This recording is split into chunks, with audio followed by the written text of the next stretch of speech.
الحمد لله رب العالمين الرحمن الرحيم مالك يوم الدين بسم اللہ الرحمن الرحیم۔ بس بھائی آپ حضرات تو ایسے ماشاءاللہ اللہ کے گھر میں بیٹھے ہیں اعتکاف کی نیت سے، تھوڑا سا مذاکرہ اور تھوڑی سی دین کی بات، کیونکہ اس ماحول میں ہم بیٹھے ہوئے ہیں تو کچھ سیکھنا سکھانا یہ جو ہے نا فائدے سے خالی نہیں ہے۔ باقی آپ حضرات اپنی انفرادی عبادات کر رہے ہیں اور کرتے رہیں۔ انفرادی عبادات کے اندر بھی کچھ خاص چیزیں ہیں، اس کی بھی پابندی کریں تو انشاءاللہ باقی پورے سال آپ حضرات کے لیے جو ہے نا اس پہ عمل کرنا آسان ہو جائے گا۔ انفرادی عبادات میں سب سے دیکھیں پہلی اور بنیادی چیز یہ ہے کہ تکبیر اولیٰ کے ساتھ نماز ادا کرنا۔ اب آپ حضرات اللہ کے گھر میں یہاں بیٹھے ہیں تو کوشش یہ ہونی چاہیے کہ ایک جماعت سے ہو اور جماعت میں بھی تکبیر اولیٰ کے ساتھ ہو۔ تکبیر اولیٰ کی علماء نے مختلف تفسیر لکھی ہے کہ تکبیر اولیٰ کب تک ہوتی ہے۔ بعض نے کہا ہے کہ جس وقت امام اللہ اکبر کہتے ہیں تو اس وقت ان کے ساتھ اللہ اکبر کہہ کر ہاتھ باندھ لیں تو تکبیر اولیٰ کے اندر شامل ہو جائیں گے۔ بعض نے کہا کہ نہیں، امام کے اللہ اکبر کہنے کے بعد بھی قرات سے پہلے جو آدمی آگے شامل ہو جائے تو وہ تکبیر اولیٰ کے اندر شامل ہے۔ بعض نے اور بھی مزید آگے توضیح کی، اور تکبیر اولیٰ کے ساتھ نماز پڑھنے کے احادیث کے اندر بہت زیادہ فضائل ہیں، اور جو آدمی 40 دن تک تکبیر اولیٰ کے ساتھ نماز پڑھتا ہے اس کے لیے تو بہت زیادہ اعزاز اور اکرام کی جو ہے اللہ کے نبی علیہ السلام نے فضیلتیں بیان کی ہیں۔ تو بہرحال ہم تھوڑا سا مذاکرہ ہر روز 10-15 منٹ کا کریں گے، اعتکاف کی نسبت سے جمع ہو کر بیٹھیں گے۔ اس میں جو بنیادی باتیں ہوں گی انشاءاللہ وہ جو میرے ذہن میں ہے یہ ہے کہ سب سے پہلے تو اللہ جل شانہ کی ذات ہے، توحید سے متعلق کچھ باتیں ہو جائیں، جیسے قرآن کریم میں بار بار اللہ جل شانہ نے اس کا ذکر کیا ہے۔ پھر ہمارے نبی علیہ السلام کی ختم نبوت سے متعلق ہے، انبیاء علیہ السلام کے بارے میں بتانا، جیسے ہم میں سے ہر آدمی کو یہ چیز یاد ہوگی، ایمان مفصل اور ایمان مجمل کے اندر یہ ساری چیزیں آ جاتی ہیں۔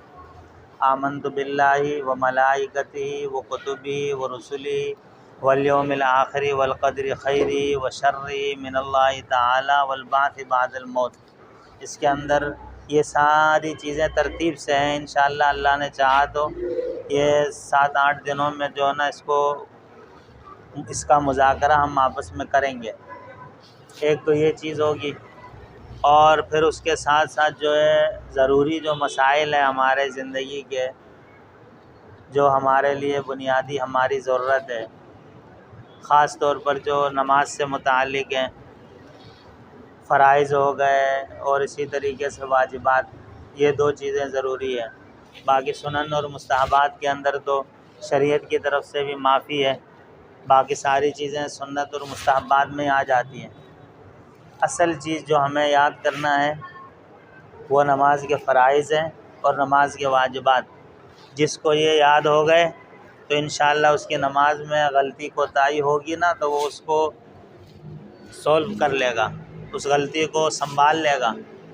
لیکن اگر یہ چیزیں یاد نہیں ہوں گی اور نماز کے اندر غلطی ہو گئی تو پھر نماز ٹھیک نہیں کر سکتا ہے بندہ، کیونکہ انہی چیزوں کی وجہ سے نماز کے صحیح اور فاسد ہونے کا حکم لگتا ہے۔ جب یہ چیزیں ہمارے ذہن میں ہوں گی تو انشاءاللہ ہماری نماز جو ہے نا صحیح ہوگی۔ تو کچھ ان چیزوں کا انشاءاللہ مذاکرہ کریں گے، اور اسی طریقے سے نماز کی ہیئت سے متعلق کچھ اس کا بھی مذاکرہ ہوگا کہ نماز کا ڈھانچہ، کہ قیام میں کس طرح کھڑا ہونا ہے، رکوع کس طرح کرنا ہے، سجدہ کس طرح کرنا چاہیے، اور امام کے ساتھ جب ہم نماز میں ہوتے ہیں تو ہمیں کس طرح امام کو فالو کرنا ہے۔ کس طرح ان کے پیچھے پیچھے ہم نے نماز کو ادا کرنا ہے۔ کہیں امام سے پہلے تو ہم نہیں چلے جاتی ہیں کسی رکن کے اندر، اور اسی طریقے سے امام کے پیچھے جب ہم نماز پڑھتے ہیں تو ہمیں کس طرح نماز پڑھنی ہے، خاموش رہنا ہے یا پڑھنا ہے، کیا طریقہ کار ہے، اس سے بھی متعلق انشاءاللہ ایک دو باتیں بیان کی جائیں گی، اور باقی جو بھی موقع کی مناسبت سے باتیں ہوں گی انشاءاللہ وہ بیان کریں گے۔ تو سب سے دیکھیں بنیادی بات یہ ہے کہ ہم یہ 10 دن کے بعد جب گھر جائیں نا تو ہمارے اندر واضح فرق محسوس ہونا چاہیے۔ ایسا نہ ہو کہ ہم جس حالت میں آئے ہیں اسی حالت میں جاتے ہیں گھر، بلکہ بعض کے بارے میں تو ہمیں بسا اوقات یہ اطلاع آتی ہے کہ وہ چاند رات کو جاتے ہی ساتھ جو ہے نا گھر والوں کے ساتھ بڑھ جاتے ہیں، اور تیور ان کے جو ہے نا کچھ اور ہو جاتے ہیں، اور وہاں جا کے غصہ کرتے ہیں اور ان کی بات نہیں مانتے، ناراضگی اور ناگواری والے جو ہے نا موڈ بنا کر بیٹھ جاتے ہیں۔ تو یہ نہیں بھائی، ان 10 دنوں کے اندر ہم اپنے آپ کو اس قابل کریں کہ باقی پورے جو ہے نا سال ہمارے لیے یہ عبادات کرنا آسان ہو جائے۔ دیکھیں 10 دن آپ حضرات اگر تکبیر اولیٰ کے ساتھ جماعت سے نماز پڑھتے ہیں 10 دن، کتنے بنتے ہیں؟ 5 دن کے 50 نمازیں اگر آپ پڑھ رہے ہیں پابندی کے ساتھ، تو انشاءاللہ اللہ پاک بھی آپ کے ساتھ رحم کا معاملہ کریں گے کہ آپ باقی پورے سال بھی جو ہے نا انشاءاللہ جماعت سے نماز پڑھیں گے اور تکبیر اولیٰ سے ہی پڑھیں گے، ورنہ آپ کو چین نہیں آئے گا۔ اس لیے آپ لوگوں کے اندر ظاہر ہے آپ کی طرف سب کی نظریں ہوتی ہیں کہ یار یہ اعتکاف میں بیٹھے ہیں۔ اب گزشتہ سالوں میں ایسا ہوا کہ ہمیں لوگوں نے آ کے شکایت کی کہ امام صاحب آپ ان کو کچھ نہیں بتاتے ہیں، آپ نہیں سمجھاتے ہیں، حالانکہ میں وہاں بٹھا کے سمجھاتا تھا، بزرگ حضرات کو میں تکلیف نہیں دیتا تھا کہ یار وہ اپنے چلو معمولات کرتے ہیں، نماز پڑھتے ہیں، رات کو زیادہ جاگتے بھی ہیں، تو ان کو ہم تکلیف نہیں دیتے ہیں۔ آج تو چلو میں خود یہاں آ گیا تو حضرات آپ بھی بیٹھ گئے، تو بہرحال کوئی فائدے کی بات ہوتی ہے ہمارے کام کی، اگر 10-15 منٹ بیٹھ گئے تو مسئلہ نہیں ہے۔ تو یہ حضرات خود بیٹھنا چاہتے تھے، میں خود نوجوانوں کو الگ بٹھا کے سمجھا دیتا تھا۔ تو بعض لوگوں نے آ کے یہی شکایت کی کہ امام صاحب آپ ان کو نہیں بتاتے ہیں۔ میں نے کہا کیا ہوا؟ کہا کہ یہ تو نماز میں سستی کرتے ہیں۔ کہا کہ جب جماعت کھڑی ہو رہی ہوتی ہے تو یہ اوپر سے آتے ہیں، یا جماعت کھڑی ہو گئی ہوتی ہے تو اعتکاف والے بعد میں آ کر نماز میں شامل ہوتے ہیں، کوئی وضو کر رہا ہوتا ہے یا کوئی اپنے سامان کو سمیٹ رہا ہوتا ہے۔ تو بھائی یہ چیز غلط ہے۔ آپ لوگ تو دوسروں کے لیے رول ماڈل ہیں ابھی اس وقت، تاکہ دیکھنے والے دیکھیں تو کہیں کہ ہاں یار یہ ہمارا بچہ 10 دن بیٹھا تھا، ابھی تک تو ماشاءاللہ بالکل آپ لوگوں کی صحیح روٹین چل رہی ہے۔ اسی کو اسی طرح کنٹینیو کریں اور اسی طرح جاری رکھیں، انشاءاللہ اللہ آپ لوگوں کی زندگیوں میں برکتیں عطا فرمائیں گے۔ جو بزرگ حضرات ہیں ان کے لیے بھی اللہ جل شانہ اس کو جو ہے نا باعث نجات اور باعث اجر و ثواب بنائیں گے۔ نوجوانوں کے لیے تو اور زیادہ اللہ نے جتنا موقع دیا ہے تو اس کو اسی طریقے سے جاری رکھیں، اللہ مزید توفیق دیں گے۔ تو عرض یہ ہے کہ نماز کے وقت یہ ہو کہ ہم پہلی صف میں موجود ہوں، جیسے اذان ہو گئی یا اذان سے پہلے کوشش کریں کہ سب چیزوں سے فارغ ہو جائیں، فارغ ہونے کے بعد ہم مسجد میں پہلی صف میں بیٹھے ہوئے ہوں۔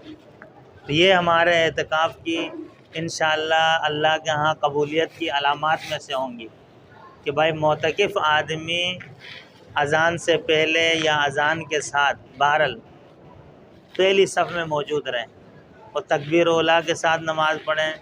اور اس کے ساتھ ساتھ میں نے یہ کہا تھا کہ انفرادی اعمال کے اندر جو ہے نا آپ حضرات نے جو توجہ دینی ہے، اس میں آج کی نشست میں سوچ رہا تھا اسی کے بارے میں بس ایک دو باتیں بتا دوں۔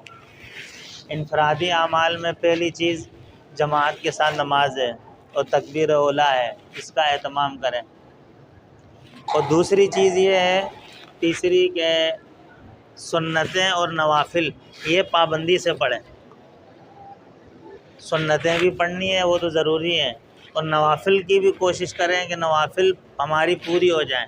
دیکھیں عام حالات میں سیدھی سی بات ہے، ہم سب جو ہے غفلت کرتے ہیں کہ بس فرض اور سنت پڑھ کے چلے جاتے ہیں۔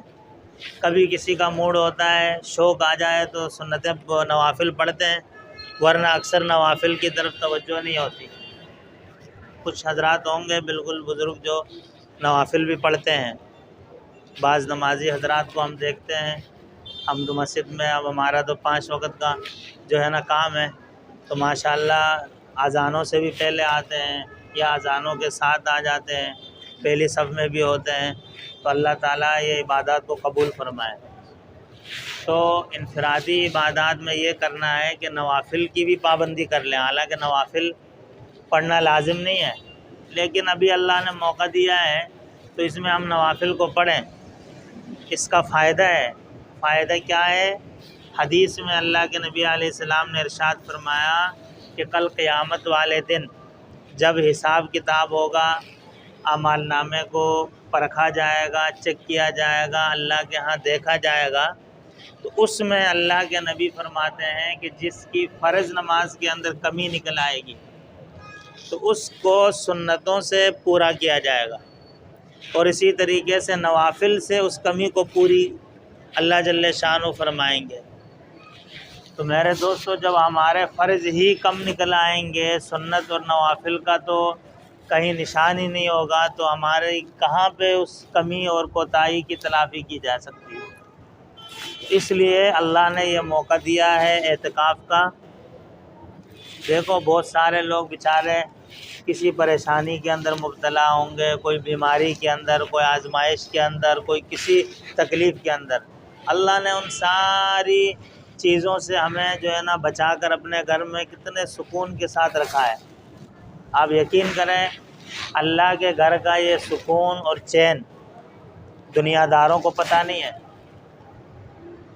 یہ جو مدارس کے لوگ ہوتے ہیں نا، مدارس کے اور مساجد کے جو علماء ہیں یا مدارس کے استاد ہیں، علماء، مفتیان کرام، ائمہ کرام، مؤذنین، یہ حضرات کیوں مدارس کو لازم پکڑ کے بیٹھے ہوئے ہیں؟ حالانکہ دوسری جگہ میں جائیں تو ان کی تنخواہیں بھی اچھی ملیں گی، مشاعرہ بھی ان کو اچھا ملے گا۔ یہاں تنخواہیں بھی کم ہیں، مشاعرہ بھی کم ہے، دنیاوی اعتبار سے بتا رہا ہوں، لیکن وہ چھوڑنے کے لیے پھر بھی تیار نہیں ہے۔ کیوں؟ اس میں اتنی لذت ہے، اس میں اتنا مزہ ہے اللہ کے گھر میں اور مدرسے میں، قرآن میں اور حدیث میں۔ ایسے بھی ہمارے دوست ہیں علماء جن کو میں جانتا ہوں، ان کی 10,000 روپے تنخواہ ہے، مدرسے میں صبح سے پڑھاتے ہیں 1 بجے تک، میں بھی پڑھاتا ہوں، حدیث کی کتابیں پڑھاتے ہیں الحمدللہ۔ ہماری وہاں تنخواہ نہیں ہے، تو ان کی گنجائش نہیں ہے۔ انہوں نے کہا ہم نہیں دے سکتے ہیں، میں نے کہا کوئی مسئلہ نہیں، نہیں دو، ہمیں فائدہ ہوتا ہے، حدیثیں پڑھاتے ہیں، اللہ پاک موقع کے حساب سے وہ حدیثیں ذہن میں بٹھاتے ہیں، فائدہ ہوتا ہے۔ تو ہم نے کہا کوئی مسئلہ نہیں، اگر آپ مشاعرہ نہیں دیتے ہیں، تنخواہ نہیں بھی دیتے ہیں تو کوئی مسئلہ نہیں ہے۔ تو میں صرف میرے دوستوں یہ بتا رہا ہوں، اور جو حضرات یہاں ماشاءاللہ ایسے حضرات ہیں جو مسجد میں کافی وقت دیتے ہیں، ان کو بھی پتہ ہوگا کہ کتنا چین، کتنا سکون اور کتنی لذت محسوس ہوتی ہے اللہ کے گھر میں۔ وہ چین اور سکون باہر نہیں ہے۔ ہمارے خود دوست ہیں، ان کی 70,000 لاکھ اس طرح کی تنخواہیں ہیں، جو انہوں نے دوسری فیلڈ میں بھی کام کیا ہے، تو ان کی وہاں ڈیوٹی ہے، عالم ہیں، مدرسے کے فاضل ہیں۔ ایک تو میرے اپنے وہ بھی یہی کہتا ہے یار ٹھیک ہے یہاں میں اچھا کام کر رہا ہوں، لیکن وہ جمعہ پڑھاتے ہیں کہیں خالی بس۔ اس نے کہا کہ مجھے اس وقت 1 گھنٹے میں جو سکون ملتا ہے، کہہ رہا ہے کہ پورے ہفتہ مجھے وہ سکون محسوس نہیں ہوتا ہے۔ تو اللہ نے اس میں اتنا سکون چین رکھا ہوا ہے۔ ایک بات بتلا کے بس میں آگے بات کر کے بات ختم کرتا ہوں۔ امام غزالی رحمہ اللہ یا کوئی اور بڑے بزرگ ہیں، انہوں نے کہا کہ یہ جو دنیا دار لوگ ہیں نا، بادشاہ، وزیر لوگ، کہا کہ ان کو اہل اللہ کے اور علماء کے اور یہ جو مساجد مدارس کے لوگ ہیں، ان کے چین سکون کا پتہ نہیں ہے ان کو، کہ اس میں کتنا چین ہے، کتنا سکون ہے، ان کو پتہ نہیں ہے۔ اگر ان کو جس دن یہ پتہ چل جائے کہ بھائی یہاں تو اتنا سکون ملتا ہے، تو وہ لشکر لے کے ان کے ساتھ لڑائی کریں کہ بھائی تم یہ حاصل کر رہے ہو سکون؟ ہمارے پاس سب کچھ ہے اور ہم بے چین ہیں، ٹینشن میں ہیں، پریشانیوں میں ہیں، اور تم اتنے سکون کے اندر بیٹھے ہوئے ہو۔ کہا کہ یہ لوگ ان کا جینا حرام کر دیں اگر ان کو یہ پتہ چل جائے کہ یار اللہ کے گھر میں، مدرسوں میں، قرآن حدیث میں اور دین کے اندر اللہ نے اتنا سکون رکھا ہے۔ تو آپ لوگوں کو اللہ نے یہاں بٹھایا ہے میرے دوستو۔ اس میں انفرادی عبادات کے حوالے سے بس یہ بتا رہا تھا کہ نوافل اور سنتوں کا اہتمام کریں۔ اب یہ نوافل اور سنتوں میں کچھ چیزیں یہ آ جاتی ہیں، فجر کی جب نماز ہو جائے ہمارے تو اس میں فجر کے بعد ہم تھوڑا سا ذکر اذکار کر لیں اپنا، یا تلاوت جو بھی کرتے ہیں کریں۔ کرنے کے بعد اشراق کی نماز پڑھ کے ہم جائیں۔ اس میں فائدہ ہے، اگر کوشش کریں تو آگے زندگی میں بھی پھر جو ہے نا اس کا موقع ملتا ہے اور دل کرتا ہے کہ پڑھیں، کیونکہ جس چیز کی پابندی نہیں ہوتی ہے نا اس چیز کے کرنے میں مشکل ہو جاتی ہے، اور جو چیز مستقل بندہ کرتا ہے تو اس کے کرنے میں آسانی ہوتی ہے۔ ہمارے خود اساتذہ فرماتے تھے، پھر ہمیں بھی اس کا احساس ہوا، فرماتے تھے کہ بیٹا ابھی تہجد کی پابندی کر لو، ابھی فلاں اعمال کی پابندی کر لو۔ ابھی آپ لوگ طلباء کہتے تھے کہ یہ سمجھتے ہو کہ عالم بن جائیں گے تو زیادہ عبادت کریں گے، عالم بن جائیں گے تو زیادہ تہجد پڑھیں گے۔ تو حضرت نے کہا کبھی نہیں ہو سکتا ہے، کہا ابھی تم اگر 2 رکعت تہجد پڑھتے ہو تو بعد میں فارغ ہونے کے بعد 2 سے زیادہ پڑھنا مشکل ہو جائے گا تمہارے لیے۔ تو وہی چیز سامنے نظر آتی ہے انسان کو۔ تو بہرحال ان چیزوں کے اندر جو ہے نا ذرا کوشش کرنی ہے کہ اشراق کی نماز اپنی پڑھ لیں۔ ہاں اگر کبھی زیادہ تھک گئے ہیں، رات کو بہت زیادہ جاگے ہیں تو آرام کرنے میں حرج نہیں ہے، لیکن کوشش یہ کریں کہ اشراق کی نماز پڑھیں پھر جا کے اپنا آرام کر لیں۔ اسی طریقے سے ظہر میں اپنی جو جتنی سنتیں ہیں مؤکدہ غیر مؤکدہ سب پڑھ لیں۔ پھر اس کے بعد مغرب میں جو ہے اوابین کی نماز ہوتی ہے۔ بعض نے کہا کہ جو سنتوں کی 2 رکعتیں ہیں اس کے علاوہ 6 رکعت پڑھ لو۔ بعض نے کہا کہ نہیں، یہ 2 رکعتوں کو شامل کر لو، 2 کر کے 4 اور پڑھ لو تو بھی اوابین میں آ جاتی ہیں۔ تو بہرحال ہر ایک کی مرضی ہے، اگر الگ سے 6 رکعت پڑھ لیتے ہیں تو وہ اوابین ہے، نہیں 2 کر کے 4 پڑھتے ہیں اور 2 رکعت سنت پڑھتے ہیں تو یہ بھی اوابین کے اندر شامل ہو جاتی ہے۔ نوافل کے اندر زیادہ سختی نہیں رکھی ہے اللہ پاک نے، آسانی ہے، جتنا چاہیں پڑھیں۔ تہجد کے اندر بعض اوقات لوگ پوچھتے ہیں کہ امام صاحب کتنی رکعت ہیں، 12 ہیں، کتنی ہیں؟ تو ہم ان کو یہی کہتے ہیں کہ بھائی دیکھو 2 رکعت بھی تہجد ہے، 4 رکعت بھی تہجد ہے، 6 بھی ہے، 8 بھی ہے، 12 بھی ہے۔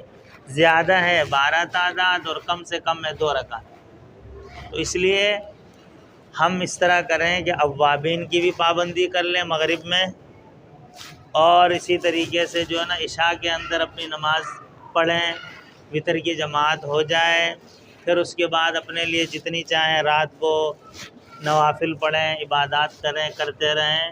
ان چیزوں کی خاص طور پہ آج کے اس نشست کا خلاصہ یہ ہے کہ 5 وقت کی نماز ہم جماعت کے ساتھ تکبیر اولیٰ کے ساتھ پہلی صف میں پڑھیں، اور اس کے ساتھ ساتھ ہم جو ہے نا ان جو نوافل اور سنتیں ہیں اس کی ذرا پابندی کر لیں۔ باقی اپنی عبادات آپ کر رہے ہیں، قرآن کی تلاوت بھی بالکل کرتے رہیں، اور وظائف وغیرہ بھی، ذکر اذکار اور دعائیں خاص طور پہ، اور دعاؤں میں سب کو شامل رکھو کیونکہ ہر بندہ محتاج ہے۔ تو اللہ جل شانہ ہمیں ان باتوں کو سمجھنے اور عمل کی توفیق عطا فرمائے۔ اور کوئی مسئلے بھی ہوں تو پوچھ سکتے ہو اپنے طور پہ نا، انشاءاللہ پھر بیٹھیں گے، مزید نشست ہوگی، کوئی بات ہو تو۔